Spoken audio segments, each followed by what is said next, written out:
राधे राधे भक्तों, जब श्री हरि विष्णु 4 महीने के लिए योग निद्रा में जाते हैं, 16 दिन के लिए हमारे पितरों का आगमन पृथ्वी पर होता है। हमारे पितृ जागृत होकर अपने परिवार की ओर आते हैं, तो हमारे पूर्वज जागृत होकर अपनी संतानों, अपने कुल और परिवार की ओर आते हैं। जैसे किसी यात्री का पहला कदम अपने ही घर की ओर पड़ता है, वैसे ही पितर भी सर्वप्रथम अपने घर में प्रवेश कर ये देखते हैं कि कौन उनका स्मरण कर रहा है, कौन अपने कार्यों में व्यस्त है।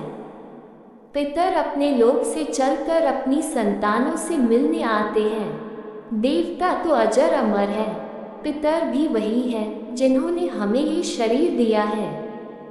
100 वर्षों में विलक्षण संयोग घटित होने जा रहा है, क्योंकि लगभग 100 वर्षों के उपरांत ऐसा समय उपस्थित हो रहा है जब ग्रहों की विचित्र चाल और नक्षत्रों का प्रभाव अद्भुत दृश्य लेकर आएगा। कहा जा रहा है इस वर्ष 100 साल बाद पितृपक्ष में चंद्र ग्रहण और सूर्य ग्रहण एक साथ हो रहे हैं, जो एक दुर्लभ खगोलीय संयोग है।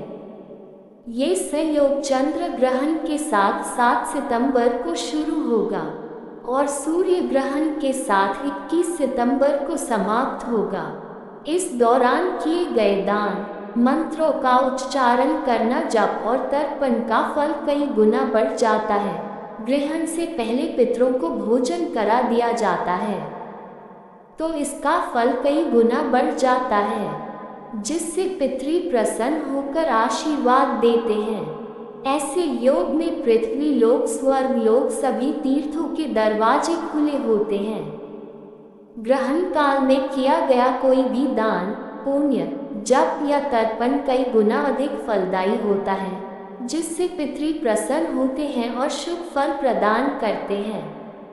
हिंदू धर्म में पितृ पक्ष का विशेष महत्व होता है। ये 16 दिन की अवधि होती है, जिसमें पितरों का तर्पण, पिंडदान और श्राद्ध किया जाता है। मान्यताओं के अनुसार पितृपक्ष की 16 दिन की अवधि के दौरान पितरों का धरती पर आगमन होता है। ऐसे में उनका तर्पण, पिंडदान और श्राद्ध करने से पितृ दोष से मुक्ति मिलती है और घर परिवार में सुख, शांति और समृद्धि बनी रहती है। जो भी पितरों का तर्पण, पिंडदान नहीं करता है, उस घर में वंश वृद्धि, कोई भी शुभ कार्य नहीं होता है। जब पितरों का घर में आगमन होता है, पितृपक्ष के दौरान कोई भी मंगल कार्य करने की मनाही होती है, क्योंकि ऐसा माना जाता है कि पितृपक्ष में पूर्वज एक बार फिर से धरती पर आते हैं। इस कारण ऐसे समय में पितरों की शांति और मुक्ति के लिए तर्पण किया जाता है। पितृपक्ष से कई धार्मिक मान्यताएं भी जुड़ी हुई हैं। इन मान्यताओं के अनुसार पितृपक्ष में कुछ ऐसे संकेत दिखाई देते हैं, जिनसे पता चलता है कि आपके पूर्वज आपसे बेहद खुश हैं। अपने लोक से चलकर अपनी संतानों के समीप आते हैं और वे अदृश्य रूप से उनके घर आंगन में विचरण करते हैं। कितनी अद्भुत बात है कि हम उन्हें देख नहीं पाते, परंतु उनकी उपस्थिति का अनुभव अवश्य कर सकते हैं। शास्त्र कहते हैं कि यदि इस काल में घर में अकारण दीपक टिमटिमाने लगे या रसोई में रखे अन्न पर अचानक कोई हल्की छाया दिखने लगे अथवा रात के समय अनजाना सन्नाटा भारी लगने लगे, तो ये पितरों के आगमन के लक्षण हैं। वे अपने वंशजों को परखते हैं, देखते हैं कि किसने उनके नाम का दीप जलाया, किसने जल और अन्न अर्पित किया और किसने उपेक्षा कर केवल दिखावे की पूजा कर ली। इसीलिए कहा गया है कि पितृपक्ष के दिनों में यदि कोई व्यक्ति अपने पितरों को तृप्त करता है, तो उसे देवताओं की आराधना से भी अधिक पुण्य प्राप्त होता है। कारण यह है कि देवता तो अनंत और अजर अमर हैं, लेकिन पितरों ने तो हमें ये शरीर दिया है। हमारे पितृ खुश होते हैं तो हमें कुछ शुभ संकेत भी मिलते आपको। अगर अपने पूर्वजों या मृत हो चुके रिश्तेदारों के सपने आए और सपने में वे खुश दिखाई दे, तो आपके लिए ये भी एक संकेत है कि आपके पितर आपसे बहुत ही खुश हैं। सपने में पितरों को खुश देखना आपकी तरक्की का भी सूचक है। ऐसे में पितरों की मुक्ति के लिए विशेष पूजा हवन भी जरूर करें।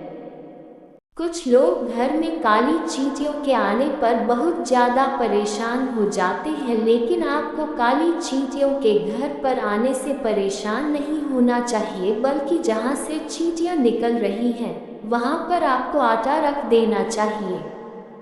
इससे कुछ ही देर में चींटियां वहां से चली जाएंगी। पितृपक्ष में घर में चींटियों का आना शुभ माना जाता है। पितरों की प्रसन्नता का ये भी एक संकेत है। आजकल कोई नजर नहीं आते हैं। शहरों में तो ये प्रतिशत और भी कम होता जा रहा है, लेकिन अगर पितृपक्ष में आपके घर के आंगन, छत, खिड़की आदि जगहों पर कौवा आकर कांव कांव करता है, तो ये पितरों के खुश होने का संकेत माना जाता है। कौवे को यमराज का दूत भी कहा गया है। ऐसे में मान्यता है कि कौवा यमलोक से पितरों का कोई संदेश लेकर आता है। पितरी हमसे नाराज होते हैं तो उसका निवारण भी बताते हैं। पितृदोष से मुक्ति के लिए सबसे सरल और प्रभावी उपाय है श्राद्ध, तर्पण और दान। पवित्र कुशा और जल से तर्पण करना, अन्न और वस्त्र दान करना तथा गौ सेवा करना पितरों को संतुष्ट करता है।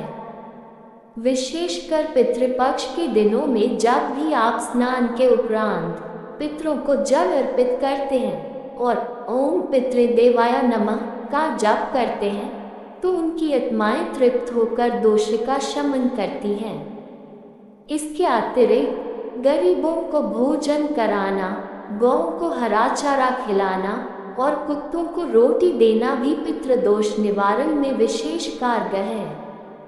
ज्योतिष शास्त्र कहता है कि यदि पितृदोष का निवारण नहीं किया जाता तो ये दोष पीढ़ी दर पीढ़ी चलता है, किंतु यदि श्रद्धा और आस्था से एक बार भी विधिपूर्वक पितृकर्म कर लिया जाए तो ये दोष मिट जाता है और परिवार पर पितरों का आशीर्वाद स्थायी रूप से बना रहता है। पितृपक्ष का ये पावन पर्व अपने पितरों को खुश करने के लिए आता है। ऐसी ही अन्य नई धार्मिक जानकारी और कथाओं के लिए वीडियो को लाइक, शेयर एवं चैनल को सब्सक्राइब अवश्य करें। धन्यवाद। राधे राधे।